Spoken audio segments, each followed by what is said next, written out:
पाठ 9 हार की जीत। पाठ परिचय। प्रसिद्ध कवि और लेखक सुदर्शन की यह पहली कहानी है जो वर्ष 1920 में सरस्वती पत्रिका में प्रकाशित हुई थी। यह कहानी हमें विश्वास करने के लिए प्रेरित करती है। जरा सोचें, अगर हमें एक दूसरे पर विश्वास न होता तो क्या होता? जीवन मूल्य। किसी का विश्वास कभी नहीं तोड़ना चाहिए। माँ को अपने बेटे और किसान को अपने लहलहाते खेत देखकर जो आनंद आता है, वही आनंद बाबा भारती को अपना घोड़ा देखकर आता था।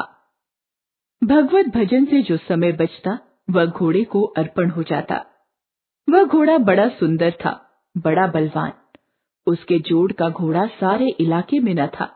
बाबा भारती उसे सुल्तान कहकर पुकारते। अपने हाथ से खरहरा करते, खुद दाना खिलाते और देख देख कर प्रसन्न होते थे। उन्होंने रुपया, माल, असबाब, जमीन आदि अपना सब कुछ छोड़ दिया था। यहाँ तक कि उन्हें नगर के जीवन से भी घृणा थी।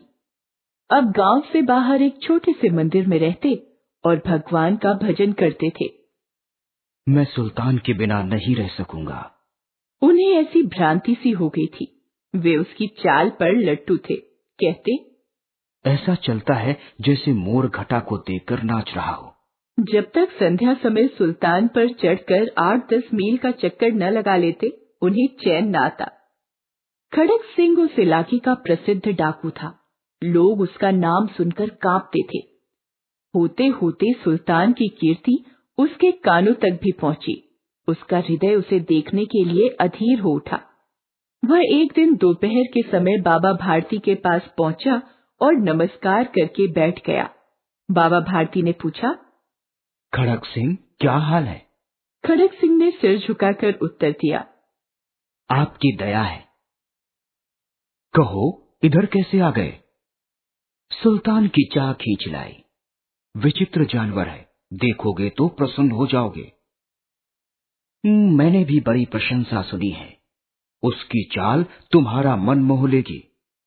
कहते हैं देखने में भी बहुत सुंदर है। क्या कहना, जो उसे एक बार देख लेता, उसके हृदय पर उसकी छवि अंकित हो जाती। बहुत दिनों से अभिलाषा थी, आज उपस्थित हो सका हूं। बाबा भारती और खड़क सिंह अस्तबल में पहुंचे। बाबा ने घोड़ा दिखाया घमंड से। खड़क सिंह ने देखा आश्चर्य से। उसने सैकड़ों घोड़े देखे थे, परंतु ऐसा बांका घोड़ा उसकी आंखों से कभी न गुजरा था। सोचने लगा, भाग्य की बात है, ऐसा घोड़ा खड़क सिंह के पास होना चाहिए था। इस साधु को ऐसी चीजों से क्या लाभ? कुछ देर तक आश्चर्य से चुपचाप खड़ा रहा। इसके पश्चात उसके हृदय में हलचल होने लगी। बालकों किसी अधीरता से बोला, परंतु बाबा जी, इसकी चाल न देखी तो क्या?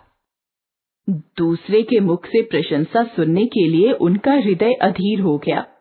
घोड़े को खोलकर बाहर गए। घोड़ा वायु वेग से उड़ने लगा।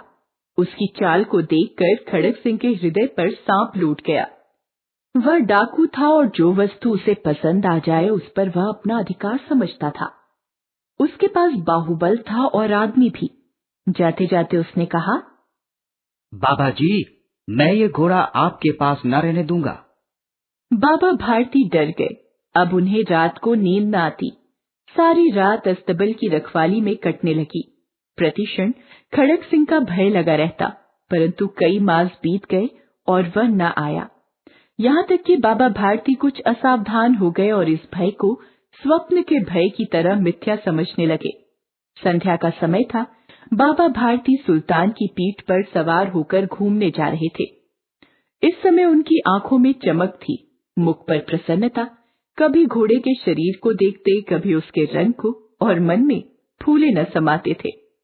सहसा एक ओर से आवाज आई, ओ बाबा, इस कंगले की सुनते जाना। आवाज में करुणा थी। बाबा ने घोड़े को रोक लिया। देखा, एक अपाहिज वृक्ष की छाया में पड़ा कराह रहा है। बोले, क्यों, तुम्हें क्या कष्ट है? अपाहिज ने हाथ जोड़कर कहा, बाबा, मैं दुखियारा हूँ, मुझ पर दया करो। रामावाला यहाँ से 3 मील है, मुझे वहाँ जाना है। घोड़े पर चढ़ा लो, परमात्मा भला करेगा। वहां तुम्हारा कौन है? दुर्गा दत्त वैद्य का नाम आपने सुना होगा, मैं उनका सौतेला भाई हूँ। बाबा भारती ने घोड़े से उतरकर अपाहिज को घोड़े पर सवार किया और स्वयं उसकी लगाम पकड़कर धीरे धीरे चलने लगे। सहसा उन्हें एक झटका सा लगा और लगाम हाथ से छूट गई। उनके आश्चर्य का ठिकाना न रहा जब उन्होंने देखा कि अपाहिज घोड़े की पीठ पर तन कर बैठा है और घोड़े को दौड़ाए लिए जा रहा है। उनके मुख से भय, विस्मय और निराशा से मिली हुई चीख निकल गई। वह अपाहिज डाकू खड़ग सिंह था। बाबा भारती कुछ देर तक चुप रहे और कुछ समय पश्चात कुछ निश्चय करके पूरे बल से चिल्लाकर बोले, जरा ठहर जाओ। खड़ग सिंह ने यह आवाज सुनकर घोड़ा रोक लिया और उसकी गर्दन पर प्यार से हाथ फेरते हुए कहा, बाबा जी, यह घोड़ा अपना दूंगा, परंतु एक बात सुनते जाओ। खड़ग सिंह ठहर गया। बाबा भारती ने निकट जाकर उसकी ओर ऐसी आंखों से देखा जैसे बकरा कसाई की ओर देखता है और कहा, यह घोड़ा तुम्हारा हो चुका है। मैं तुमसे इसे वापस करने के लिए ना कहूंगा, परंतु खड़ग सिंह, केवल एक प्रार्थना करता हूं, इसे अस्वीकार न करना, नहीं तो मेरा दिल टूट जाएगा। बाबा जी, आज्ञा कीजिए, मैं आपका दास हूं, केवल घोड़ा न दूंगा। अब घोड़े का नाम न लो, मैं तुमसे इस विषय में कुछ न कहूंगा। मेरी प्रार्थना केवल यह है कि इस घटना को किसी के सामने प्रकट। खड़ग सिंह का मुंह आश्चर्य से खुला रह गया। उसका विचार था कि उसे घोड़े को लेकर यहाँ से भागना पड़ेगा, परंतु बाबा भारती ने स्वयं उसे कहा कि इस घटना को किसी के सामने प्रकट न करना। इससे क्या प्रयोजन सिद्ध हो सकता है? खड़ग सिंह ने बहुत सोचा, बहुत सिर मारा, परंतु कुछ समझ न सका। हार कर उसने अपनी आंखें बाबा भारती के मुख पर गड़ा दी और पूछा, बाबा जी, इसमें आपको क्या डर है? सुनकर बाबा भारती ने उत्तर दिया, लोगों को यदि इस घटना का पता चला तो वे दीन दुखियों पर विश्वास न करेंगे। यह कहते कहते उन्होंने सुल्तान की ओर से इस तरह मुंह मोड़ लिया जैसे उनका उससे कभी कोई संबंध ही नहीं रहा हो। बाबा भारती चले गए, परंतु उनके शब्द खड़ग सिंह के कानों में उसी प्रकार गूंज रहे थे। सोचता था, कैसे ऊंचे विचार हैं, कैसा पवित्र भाव है। उन्हें इस घोड़े से प्रेम था। इसे देखकर उनका मुख फूल की तरह खिल जाता था। कहते थे, इसके बिना मैं न रह सकूंगा।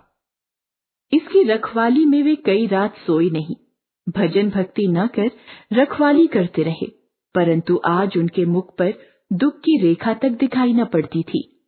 उन्हें केवल यह ख्याल था कि कहीं लोग दीन दुखियों पर विश्वास करना न छोड़ दें। ऐसा मनुष्य मनुष्य नहीं, देवता है। रात्रि के अंधकार में खड़ग सिंह बाबा भारती के मंदिर पहुंचा। चारों ओर सन्नाटा था। आकाश में तारे टिमटिमा रहे थे। थोड़ी दूर पर गांव के कुत्ते भौंक रहे थे। मंदिर के अंदर कोई शब्द सुनाई न देता था। खड़ग सिंह सुल्तान की बाग पकड़े हुए था। वह धीरे धीरे अस्तबल के फाटक पर पहुंचा। फाटक खुला पड़ा था। किसी समय वहां बाबा भारती स्वयं लाठी लेकर पहरा देते थे, परंतु आज उन्हें किसी चोरी, किसी डाके का भय न था। खड़ग सिंह ने आगे बढ़कर सुल्तान को उसके स्थान पर बांध दिया और बाहर निकलकर सावधानी से फाटक बंद कर दिया। इस समय उसकी आंखों में नेकी के आंसू थे। रात्रि का तीसरा पहर बीत चुका था। चौथा पहर आरंभ होते ही बाबा भारती ने अपनी कुटिया से बाहर निकल ठंडे जल से स्नान किया। उसके पश्चात इस प्रकार जैसे कोई स्वप्न में चल रहा हो, उनके पांव अस्तबल की ओर बढ़े, परंतु फाटक पर पहुंचकर उनको अपनी भूल प्रतीत हुई। साथ ही घोर निराशा ने पांव को मन मन भर का भारी बना दिया। वे वहीं रुक गए। घोड़े ने अपने स्वामी के पांव की चाप को पहचान लिया और जोर से हिनहिनाया। अब बाबा भारती आश्चर्य और प्रसन्नता से दौड़ते हुए अंदर घुसे और अपने प्यारे घोड़े के गले से लिपटकर इस प्रकार रोने लगे, मानो कोई पिता बहुत दिन से बिछड़े हुए पुत्र से मिल रहा हो। बार बार उसकी पीठ पर हाथ फेरते, बार बार उसके मुंह पर थपकियां देते। फिर वे संतोष से बोले, अब कोई दीन दुखियों से मुंह न मोड़ेगा। आओ ये भी जाने। इस कहानी के लेखक सुदर्शन का वास्तविक नाम बद्रीनाथ था। उनका जन्म सियालकोट, जो वर्तमान में पाकिस्तान में है, वहां 1896 में हुआ था। सुदर्शन की कहानियों का मुख्य लक्ष्य समाज व राष्ट्र को स्वच्छ व सुदृढ़ बनाना रहा है। प्रेमचंद की तरह सुदर्शन भी पहले उर्दू में लेखन करते थे व उर्दू से हिंदी में आए थे। सुदर्शन की भाषा सहज, स्वाभाविक, प्रभावी और मुहावरेदार है। शब्द निधि, अर्पण, बलिदान, ऑफरिंग, खरहरा, लोहे से बनाई जाने वाली चौकोर कंघी जिससे घोड़े के शरीर की धूल साफ की जाती है, कीर्ति, प्रसिद्धि, फेम, असबाब, सामान, बैगेज, भ्रांति, भ्रम, गलतफहमी, मिसकंसेप्शन, अभिलाषा, इच्छा, तमन्ना, विश, अधीर, आतुर, उतावला, इम्पेशेंट, छवि, रूप, अपीयरेंस, बांका, छबीला, खूबसूरत, स्पार्किश, प्रयोजन, मंशा, उद्देश्य, इंटेंशन, परमात्मा, ईश्वर, गॉड, मिथ्या, झूठ, लाई। श्रुत लेखन या उच्चारण अभ्यास। अर्पण, भ्रांति, हृदय, सुल्तान, विस्मय, अस्वीकार, प्रसिद्ध, परमात्मा, मिथ्या।